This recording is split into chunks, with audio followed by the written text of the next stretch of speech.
Hello everyone, मैं SP Sharma Takshashila educators से एक बार आपके सामने फिर उपस्थित हुआ हूँ बीओ एनालिसिस के बारे में बात करने के लिए। जैसा कि मैं अपने पहले वीडियो में आपसे बात कर चुका था कि बीओ के मुख्य परीक्षा में किस प्रकार का सिलेबस है, किस प्रकार को आपको एग्ज़ाम में किस प्रकार से आपको एग्ज़ाम को फेस करना है, कैसी कॉपी आती है, आपको प्रिपरेशन स्टार्ट कर देना चाहिए।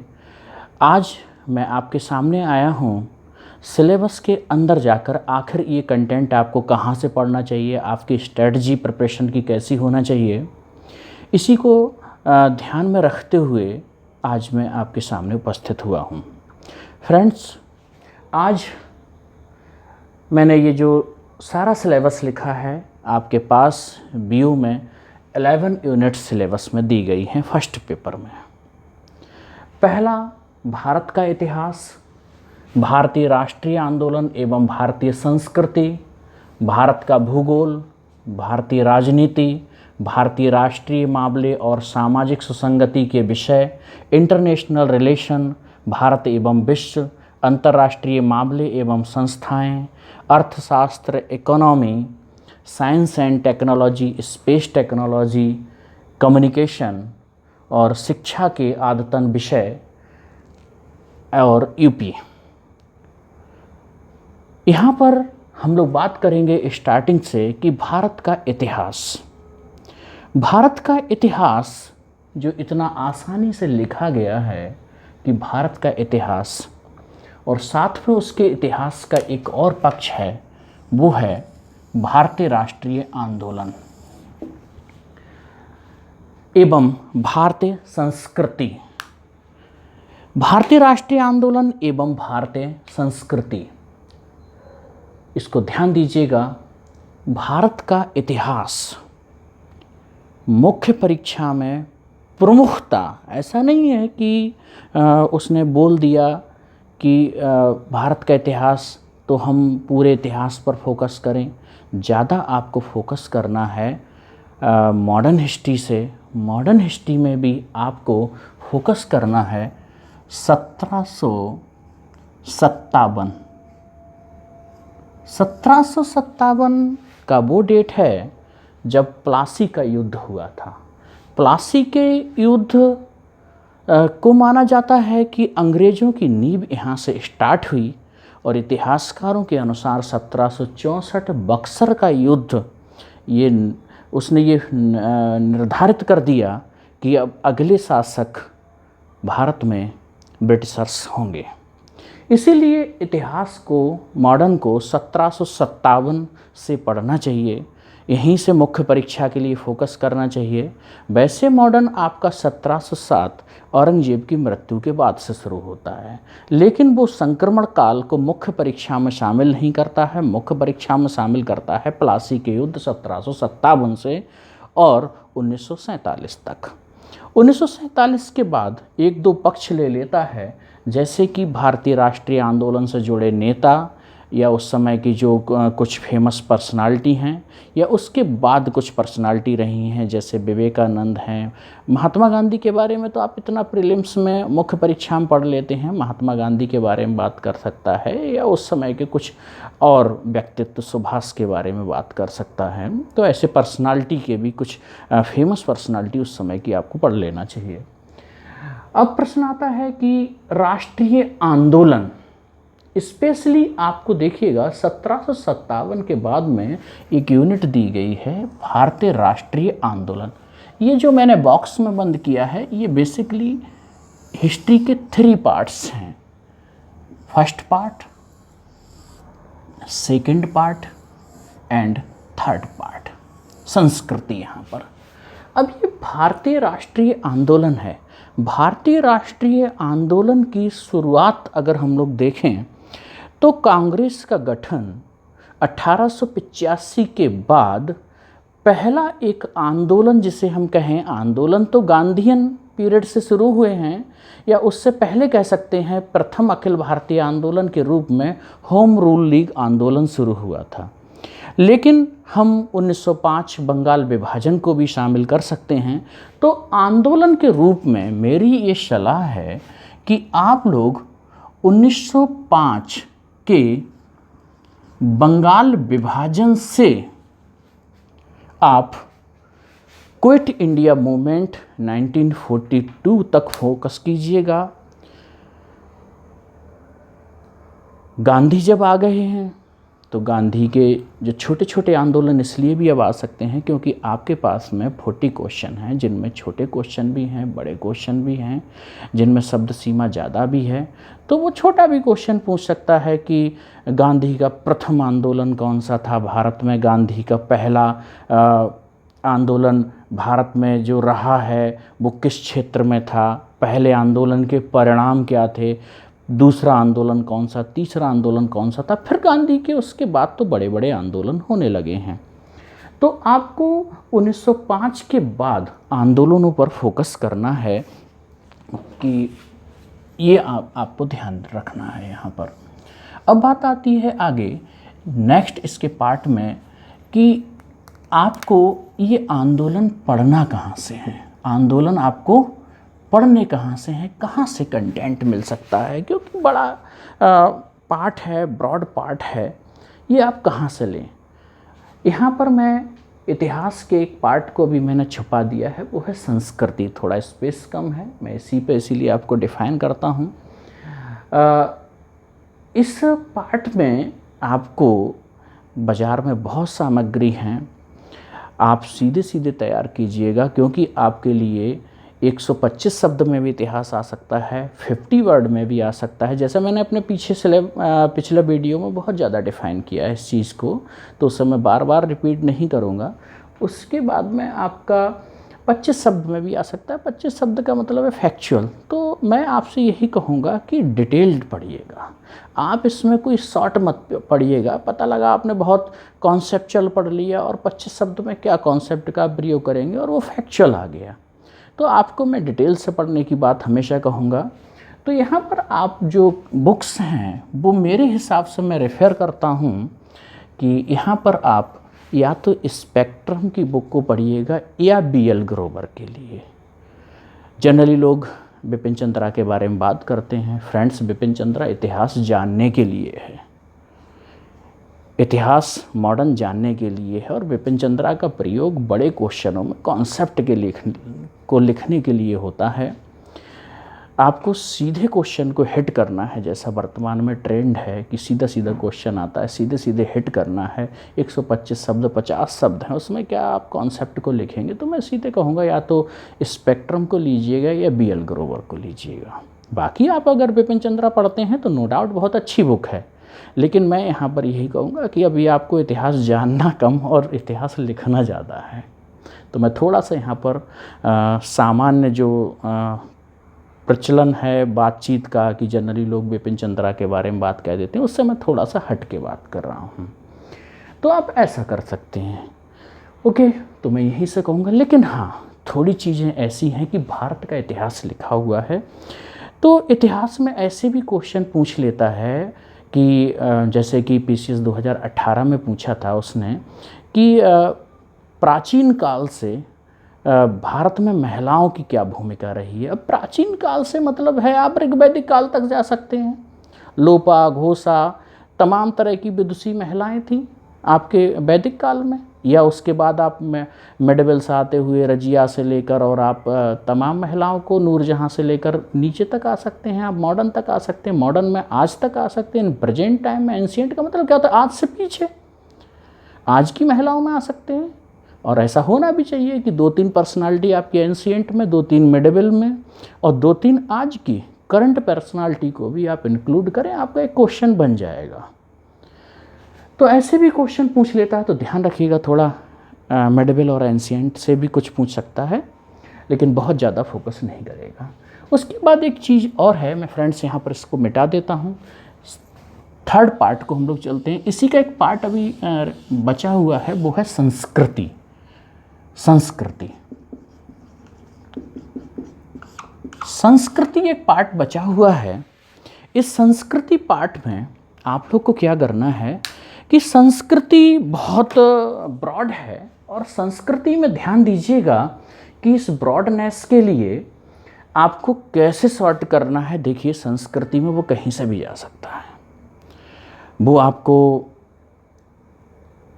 एक पक्ष तो ये है कि मंदिर स्थापत्य पर बात करता है, मीन्स स्थापत्य, मंदिर स्थापत्य।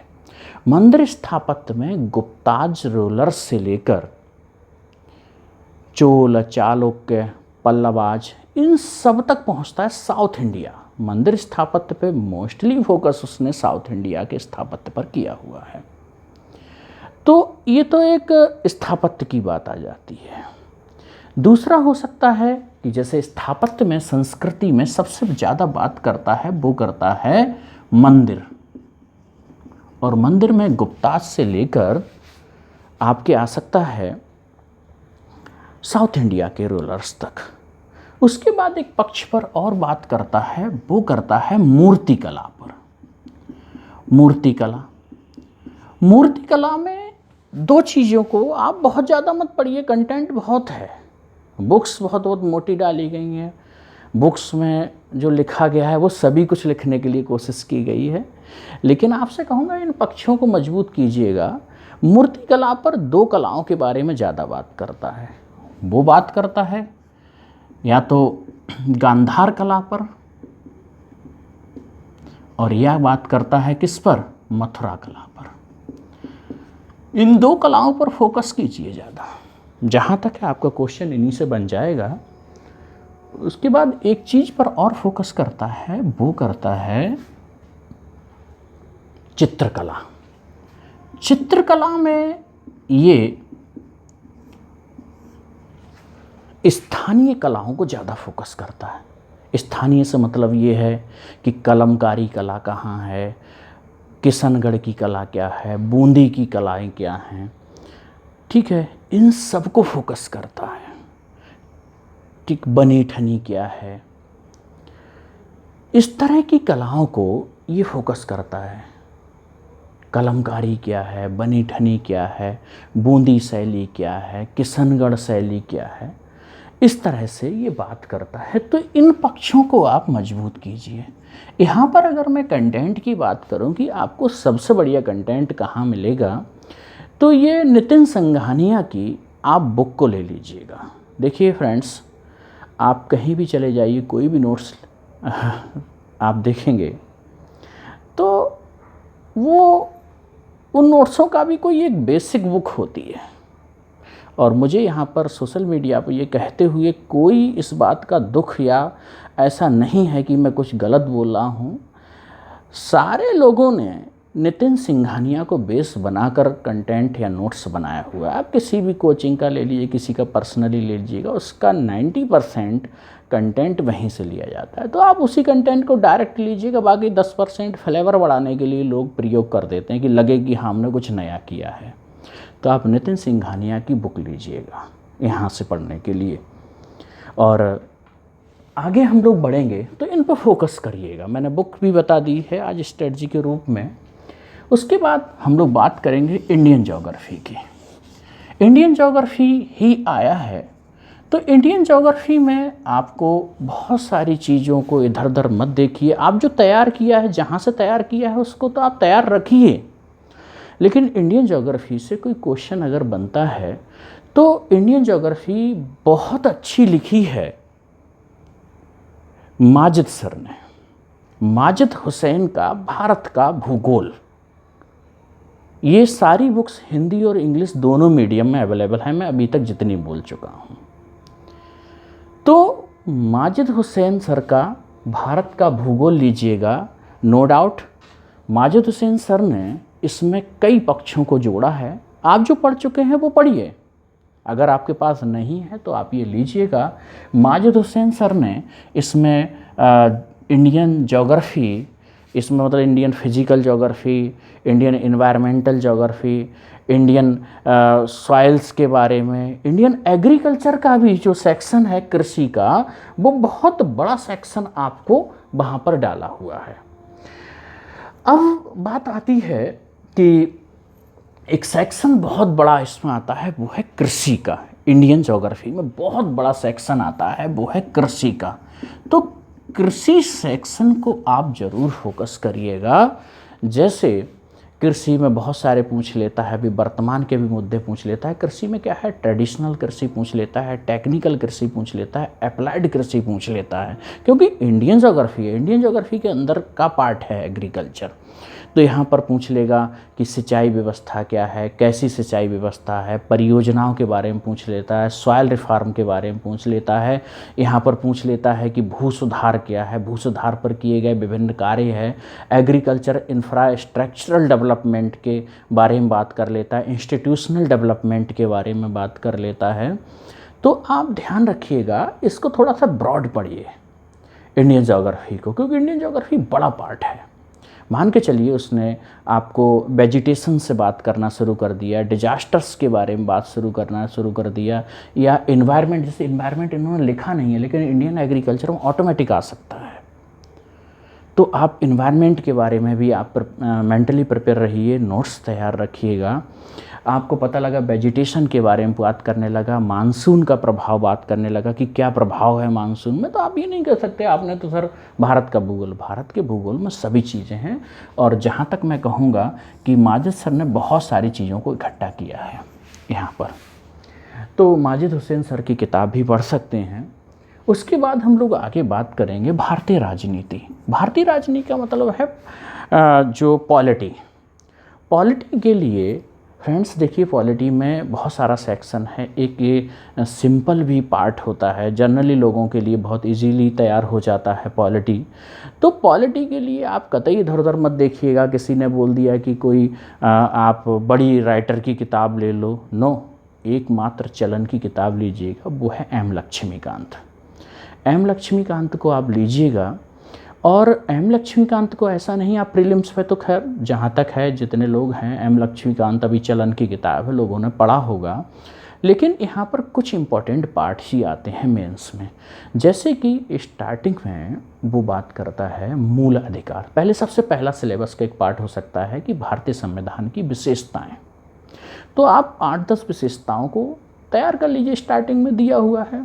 फिर उसके बाद बात करता है मूल अधिकार। मूल अधिकार में भी जब छोटे छोटे पार्ट्स में क्वेश्चन पूछ रहा है, तो मूल अधिकार में भी ये बात करेगा। जैसे एक सेक्शन कर सकता है समानता का अधिकार, स्वतंत्रता का अधिकार, अलग अलग क्लासिफिकेशन करके पूछ सकता है कि कहाँ से कहाँ तक है, क्या है इसके अंदर। तो सीधा क्वेश्चन हिट करता है। या आगे चले जाएं तो वो कह सकता है नीति निर्देशक तत्व क्या होते हैं, या मौलिक कर्तव्य क्या होते हैं। या आगे जब चले जाएं हम लोग संसद में, तो संसद में बात कर सकता है कि कुछ जैसे सत्रों के बारे में बात कर सकता है, कब बुलाए जाते हैं, कब इनको कौन आहूत करता है। या सबसे बड़ा एक इम्पॉर्टेंट चीज़ है राष्ट्रपति का चुनाव, या राष्ट्रपति पर महाभियोग, इन पर बात कर सकता है। सीधे आप चले जाएंगे आगे तो पंचायती राज पर बात कर सकता है। इस प्रकार से पॉलिटी को भी ध्यान रखिए, कुछ इम्पोर्टेंट पॉकेट्स पर फोकस ज़्यादा कीजिएगा। बाकी आपसे यही कहूँगा, एम लक्ष्मीकांत पढ़िए, इम्पोर्टेंट फोकस पे पॉइंट्स पर आप फोकस ज़्यादा करें। अब आता है भारतीय राष्ट्रीय मामले और सामाजिक सुसंगतियाँ। भारतीय राष्ट्रीय मामला एक बड़ी बात है, राष्ट्रीय मामलों और सामाजिक सुसंगतियाँ पूछ लिया। इसमें आपको सभी चीज़ हैं जो राष्ट्र में चल रहे मुद्दे हैं। इसमें आपको ट्रेडिशनल भी आ सकता है, करंट्स का भी आ सकता है। तो इन सारे मुद्दों को आप ध्यान रखिएगा। सामाजिक सुसंगतियों में भी बहुत सारे पार्ट्स आ सकते हैं। इस सिलेबस को थोड़ा सा ब्रॉड मैं आपको पर्सनली यहाँ पर कहूँगा, कई चीज़ों को इन पर पढ़िएगा। जैसे यहाँ पर कई चीज़ें आप साथ में ऐड कर लीजिएगा। जैसे पूछ सकता है क्षेत्रवादिता क्या है, क्षेत्रीयता क्या है, हिंसा क्या है, जातिगत हिंसा क्या है, धार्मिक हिंसा क्या है। या आपसे बात कर सकता है कि पिछड़े क्षेत्रों के विकास के लिए क्या कार्य कर सकता है। या आपको यहाँ पर और अंदर चला जाएगा कि जो वंचित वर्ग है उसकी समस्याएं आ सकती हैं, मलिन बस्तियाँ का विकास आ सकता है, मलिन बस्तियाँ क्या हो सकती हैं, ऐसे सारे पार्ट्स भी आ सकते हैं। या यहाँ पर बात कर सकता है कि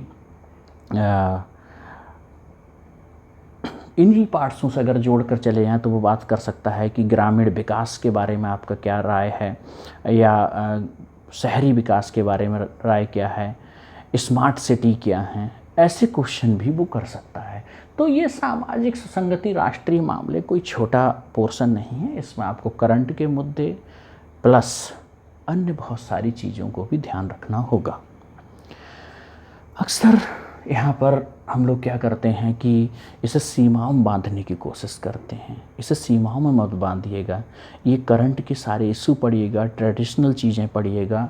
यहाँ पर ऐसे भी क्वेश्चन हो सकते हैं कि जो सूक्ष्म उद्योग हैं उनका समाज में क्या योगदान है, समाज को कैसे विकास कर सकता है, ग्रामीण विकास कैसे कर सकता है, महिलाओं के विकास में ये कैसे योगदान कर सकता है, या सूक्ष्म उद्योगों का क्या रोल हो सकता है ग्रामीण विकास में, बेरोजगारी हो सकती है, बेरोजगारी को समाप्त करने में क्या रोल हो सकता है, ऐसे मुद्दे हो सकते हैं। अब बात आती है इंटरनेशनल रिलेशन। मैं यहाँ पर बात करूँगा कि इंटरनेशनल रिलेशन, तो यहाँ पर आपको पढ़ना क्या है। अभी मैंने एक चीज़ और बताई थी कि इसमें क्या पढ़ेंगे, इसमें आप करंट अफेयर पढ़ेंगे या कुछ मुद्दों को आप जगह जगह से आप कलेक्ट कर सकते हैं। पर्टिकुलर यहाँ पर कोई भी बुक नहीं आती है कि इस यूनिट की कोई पर्टिकुलर बुक आती हो, उसमें से आप देख लें। जैसे अभी तक मैंने पर्टिकुलर बुक्स का नाम भी बताता रहा था, लेकिन यहाँ से आपको खुद से कलेक्ट करना होगा। फ्रेंड्स, यहाँ पर आप अगर चाहें तो विकिपीडिया का प्रयोग कर सकते हैं, बहुत अच्छा दिया हुआ होता है, ऐसा नहीं कि ख़राब दिया होता है। अगर जैसे कोई बेरोजगारी की बात आती है कि बेरोजगारी क्या है, तो मैं आपसे 125 शब्द का अगर क्वेश्चन आए तो वहाँ पर मैं स्टार्ट करने को आपसे यही बात कहूँगा कि बेरोजगारी पर अपनी 4 लाइन से स्टार्ट करने से बढ़िया है कि कुछ प्रमुख मुद्दों पर आप किसी अच्छे थिंकर्स की लाइन लिख दीजिए। ज़रूरी नहीं उसके नीचे आप थिंकर का नाम मत लिखिएगा, मतलब थिंकर की लाइन लिख दीजिएगा, उसके नीचे नाम मत लिखिएगा कि गरीबी क्या है, बेरोजगारी क्या है। तो जो क्वेश्चन का आंसर शुरू होता है वो बहुत, जैसे कहते हैं ना कि जेन्युइन या भारी भरकम, या कहते हैं ना एक विशिष्टता लिए हुए शुरू होता है। तो आप किसी थिंकर्स के बारे में शुरू कीजिएगा ऐसे मुद्दों को। उसके बाद हम लोग बात करते हैं नेक्स्ट, मैं ऊपर शिफ्ट करता चला जाऊंगा, जगह बच गई है। तो 6 यूनिट में, जैसे हमारा 6 यूनिट है, ये है IR, इंटरनेशनल रिलेशन, भारत एवं विश्व। और उसी के साथ नीचे जो हिस्सा जुड़ा हुआ है 7th, वो है अंतर्राष्ट्रीय मामले एवं संस्थाएं। इसी को मैं साथ कर दूँ, एक ही साथ यूनिट है, अंतर्राष्ट्रीय मामले एवं संस्थाएं। IR के बारे में क्या है कि IR को जब आप शुरू करें तो IR को देखिएगा, एक कोशिश कीजिएगा कि सिलेबस में होता है इंडो चाइना, इंडो पाक, मतलब पड़ोसी देश, इंडो श्रीलंका, इंडो अमेरिका, थोड़ा दूर चला जाता है, अमेरिका से रिलेशन है हमारे, या अभी आजकल मैंने पिछले वीडियो में भी यहाँ पर बात की थी कि ये ईरान, अफ़गानिस्तान, ईरान जो पॉइंट हैं ये वो हैं कि जहाँ यूरोप तक आपकी पकड़ हो सकती है। कहते हैं एशिया का प्रवेश द्वार हैं ये, इसलिए ये जगह बहुत सामरिक महत्व की हैं। चबहार बंदरगाह में भारत का क्या इंटरेस्ट है ये भी देखा जाता है। या जो अभी चाइना की विस्तारवादी नीति है, विस्तारवादी नीति जहाँ प्रशांत महासागर की ओर है, वहीं चाइना की विस्तारवादी नीति हिंद महासागर में भी है। और हिंद महासागर के तटीय देशों में भारत एक प्रमुख देश है, और प्रमुख देश होने के नाते भारत का ये दायित्व बनता है कि वो चाइना को प्रतिसंतुलित करे, क्योंकि दोनों में की विचारधाराएं अलग हैं। चाइना जहाँ साम्यवाद का समर्थन करता है, भारत वहाँ पर क्या करता है, मिश्रित, न साम्यवाद है ना यहाँ पर पूंजीवाद है, समाजवाद नहीं है, यहाँ ये क्या है, मिश्रित व्यवस्था है। तो भारत यहाँ देखिए विश्व में जितने भी रिलेशन हैं वो यहाँ पर 2 ही चीज़ों से जुड़े हुए हैं, एक क्या है पूंजीवाद और एक क्या है साम्यवाद। लेकिन भारत किसी का समर्थन नहीं करता है, भारत करता है सामरिक महत्व के मुद्दों का। भारत चाहता है हिंद महासागर को शांत सागर के रूप में विकसित करना। तो भारत को यहाँ पर हिंद महासागर की यहाँ पर भूसामरिक महत्वता पर प्रश्न जरूर आता है, तो आप इस पर भी बात कर सकते हैं। इसको आपको तैयार करने के लिए सबसे अच्छा है कि जितना भी कंटेंट आप तैयार करें तो अलग अलग तैयार कर लें। यहाँ पर संगठन एवं संस्थाओं की भी बात कर रहा है, तो यहाँ से आप क्या कीजिएगा, संगठन संस्थाओं से जैसे आसियान की बात कर सकता है, बिम्स्टेक की बात कर सकता है, ब्रिक्स की बात कर सकता है, और भारत का इंडो पैसिफिक पॉलिसी में भी मतलब पार्टिसिपेशन की बात कर सकता है, क्योंकि भारत अब Indo Pacific American Indo Pacific policy का पार्ट बन चुका है, और जैसे उन्होंने क्वाड में भी शामिल किया है, या अभी एक नया समीकरण बन रहा है चाइना को प्रतिसंतुलित करने के लिए, इंडिया, अमेरिका, इधर जापान है, साउथ कोरिया है, और ऑस्ट्रेलिया भी अब प्रत्यक्ष तौर से इस राजनीति में, जो समुद्री राजनीति है उसमें इन्वॉल्व हो रहा है। तो इसके साथ में इन सब चीज़ों पे भी ध्यान रखना है। वन बेल्ट वन रोड से सीधा सीधा क्वेश्चन आ सकता है, और आप यहाँ पर क्या कीजिएगा, वन बेल्ट वन रोड का मैप भी ड्रॉ करना सीख लीजिएगा। आप छोटा सा 125 वर्ड में अगर क्वेश्चन आएगा, आप वहाँ पर हल्का सा मैप डाल देंगे तो और ज़्यादा नंबर मिलेगा, प्रभाव डालेगा वो नंबर। तो आपको आईआर थोड़ा डिटेल में पढ़ना है, उसके लिए आपको पढ़ने के लिए आप न्यूज़पेपर को पढ़िएगा, आर्टिकल्स पढ़िएगा, बेसिक इन्फॉर्मेशन लीजिएगा, देखिएगा कि मतलब जो इंडिया चाइना के अभी जैसे गलवान घाटी के मुद्दे थे कि क्यों है, क्या है, कहाँ पर है, भारत और चाइना के बीच में बाउंड्री कितनी है, क्या प्रॉब्लम्स हैं यहाँ पर, पाकिस्तान को ध्यान में रखते हुए, वन बेल्ट वन रोड को ध्यान में रखते हुए इन पे आप फोकस करिएगा। और हिंद महासागर से निकलकर हम लोग अफ्रीका तक जा सकते हैं। अफ्रीका में देखिएगा रेड सी है, या अफ्रीका में क्या भारत का अपना रोल है, क्यों भारत अफ्रीका में पहुंच रहा है, क्यों चाइना अफ्रीका में पहुंच रहा है, मोतियों की चाइना की माला क्या होती है, चाइना ने किस तरह से श्रीलंका में चाइना ने बंदरगाह को लीज पे लिया है, पाकिस्तान में बंदरगाह को लीज पे लिया है। इन सब को आप क्या करें कि ज्योग्राफिकल मैप को भी ध्यान में रखें। तो क्या होता है, पिक्चर मेमोरी होती है ज्योग्राफिकल मैप की, और पिक्चर मेमोरी को आप क्या करेंगे, आपके ब्रेन में सेट हो जाएगा। तो आईआर जब आप पढ़ें कहीं से भी, तो आप हमेशा मैप के साथ पढ़ें, तो थोड़ा ज़्यादा अच्छा रहेगा और आपको लिखने में सहायता करेगा। इकोनॉमी की हम बात करें, नेक्स्ट हमारी चीज़ है 8 यूनिट है, वो है इकोनॉमी। इकोनॉमी यहाँ पर देखिएगा करंट इकोनॉमी ज़्यादा आती है।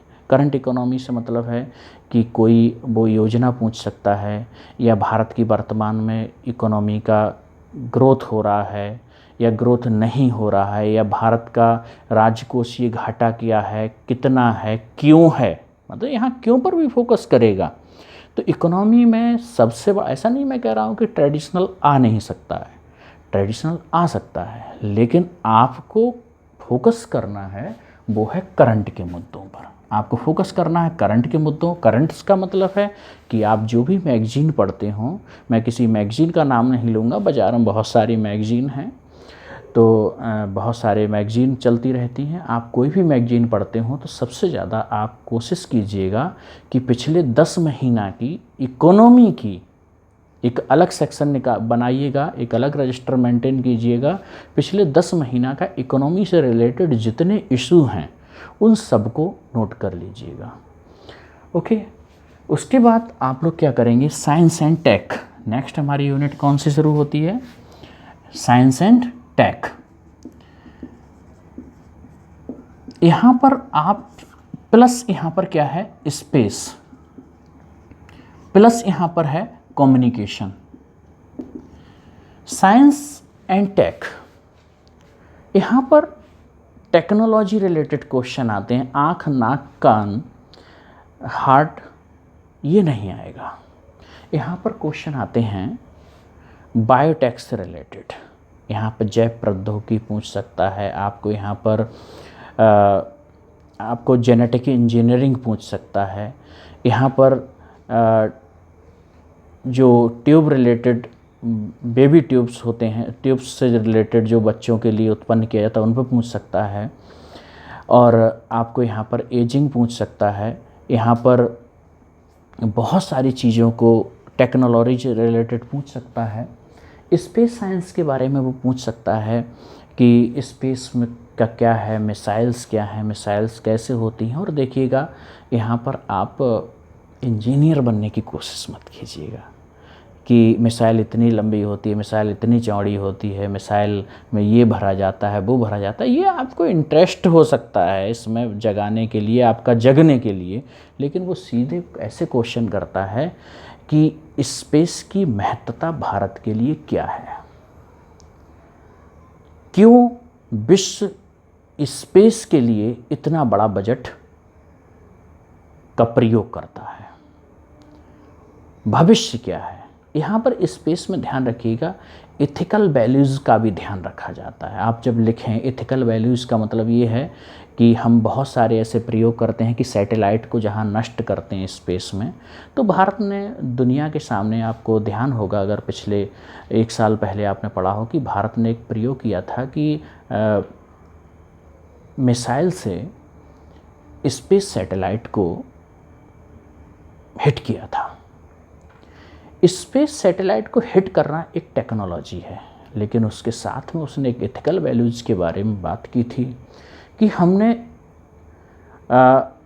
निचली सतह के सैटेलाइट्स के लिए हिट किया था अपना, क्योंकि लोगों ने कहा कि जब सैटेलाइट तोड़े जाते हैं तो जो कचरा होता है स्पेस में वो और कंट्रीज़ के सैटेलाइट्स को ख़राब कर सकता है।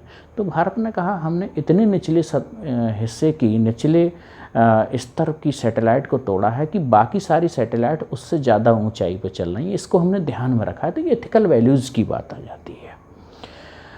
बाकी आप बहुत सारी चीज़ों को अभी पढ़ सकते हैं, ठीक है। जैसे अभी बात चल रहा है कि स्पेस के थ्रू कम्युनिकेशन का सैटेलाइट भारत जैसे 7 लॉन्च कर चुका है। अब बात चल रही है कि हम लोग अपने नेविगेशन प्रणालियों को डेवलप कर रहे हैं। तो गगनयान क्या है, तमाम नेविगेशन सिस्टम को भी उसमें डिटेल में आप जानेंगे। कम्युनिकेशन पे बात कर सकता है कि संचार प्रौद्योगिकी क्या है, संचार प्रौद्योगिकी का रोल क्या है, या संचार प्रौद्योगिकी के तमाम अनुप्रयोग क्या हैं। तो इन अनुप्रयोगों को भी बात करनी होगी, आपको जानना होगा। तो यहाँ पर एक तो मैं कहूँगा कि यहाँ पर एनसीईआरटी का बहुत बड़ा रोल नहीं है कि आप एनसीईआरटी से देखें। यहाँ पर आप अगर कोई बुक आप मतलब पढ़ते हों, बुक से देख सकते हैं, वरना यहाँ पर आप इंटरनेट का प्रयोग करें। इंटरनेट में सारी चीज़ें एकदम क्लियर दी हुई होती हैं, आप देखें तो सीधे सीधे देख सकते हैं। और जनरली भी आप देखेंगे कि जो बुक्स या नोट्स लोग तैयार करते हैं उनकी ही भाषा, या तो आप ये कहें कि बुक्स की भाषा इंटरनेट पे है या इंटरनेट की भाषा बुक्स में है, तो आप सीधे सीधे देख सकते हैं इंपॉर्टेंट पॉइंट्स के लिए। या कहीं कुछ बुक्स बाज़ार में है, मैं किसी का नाम नहीं लूँगा, किसी स्पेशल मतलब कि एक्चुअली क्या है, मैं ऐसी बुक्स का नाम नहीं लूँगा जो तमाम संस्थान लिखते हैं। तो यहाँ पर आप कोई भी बुक ले सकते हैं और जिसमें आपको लगता है कि कंटेंट ठीक है, कंटेंट लगता है तो आप अपने काम का निकाल लीजिएगा उसमें से। तो स्पेस टेक्नोलॉजी की भी बात हम लोग कर चुके हैं। शिक्षा के विकास की हम लोग आदतन विकास की बात कर सकते हैं। और एक बचा है हमारे पास यूपी। शिक्षा का आदतन विकास का मतलब है कि शिक्षा, हम लोग भारत में शिक्षा का आदतन विकास में हम लोग चाहें तो सीधा ब्रिटिशर्स पीरियड से आ सकते हैं। वुड डिस्पैच किया था और तमाम प्राथमिक शिक्षा पर काम किया गया था, सैंडलर आयोग से होते हुए। और यह ध्यान रखिएगा वर्तमान के क्वेश्चन बहुत आ सकते हैं कि अभी जैसे वर्तमान में आप देखते होंगे तमाम तरह के शिक्षकों को प्रशिक्षित करने के लिए तमाम तरह की पॉलिसीज़ गवर्नमेंट की आई हैं। मिशन ब्लैक बोर्ड क्या है, डिजिटल एजुकेशन पर गवर्नमेंट काम कर रही है, मिड डे मील पर काम कर रही है।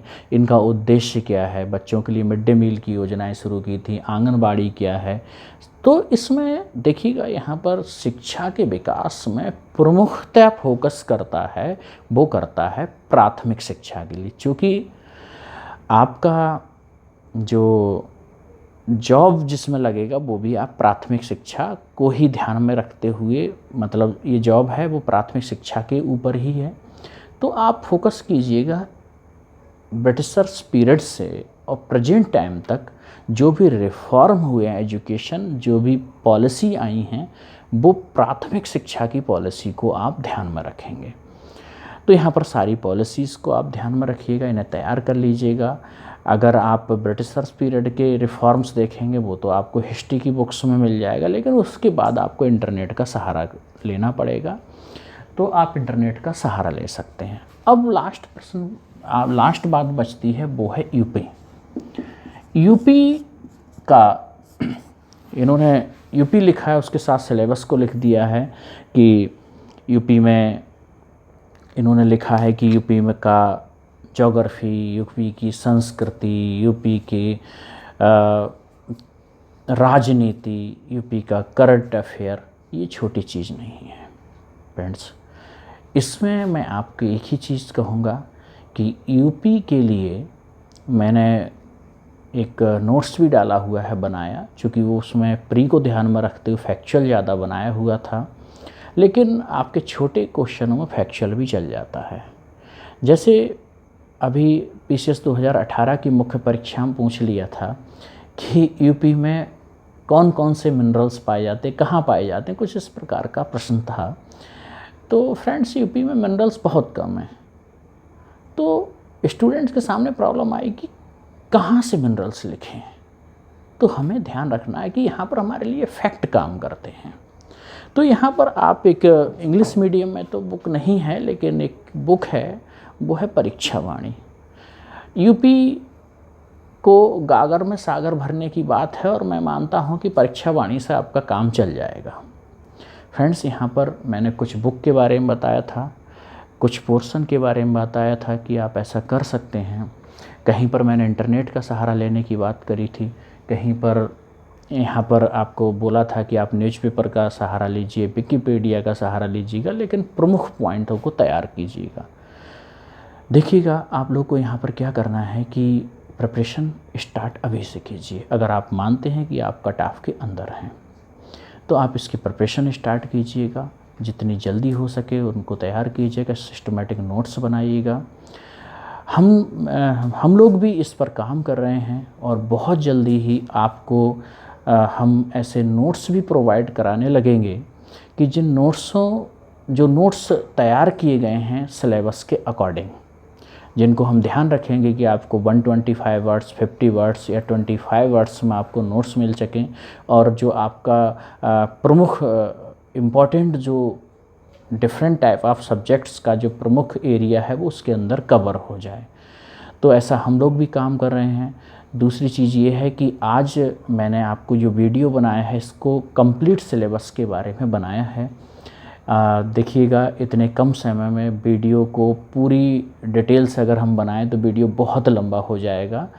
इसीलिए हमने आगे ध्यान रखा है कि इन 11 यूनिट्स पर मैं एक वीडियो में 2 यूनिट्स पर काम करूंगा। कुल मिलाकर आपको मैं 4-5 वीडियो और दूंगा, जिनमें मैं डिटेल से अंदर जाऊंगा। अगर देखा जाए तो आपकी प्रिपरेशन का स्टार्टिंग पार्ट भी एक तरह से स्टार्ट हो जाएगा, क्योंकि मैं बिल्कुल ऑल डायमेंशंस पे बात करूंगा, उसके अंदर डिटेल में जाकर बात करूंगा। तो अगला हमारा प्रयास होगा कि आपको और ज़्यादा, कहते हैं ना कि क्लासिफिकेशन के बाद सब क्लासिफिकेशन, तो हम लोग सब क्लासिफिकेशन पर जाएंगे। सब क्लासिफिकेशन में आपको और डीप लेकर जाएंगे। धीरे धीरे हमारा कंटेंट भी आने लगेगा।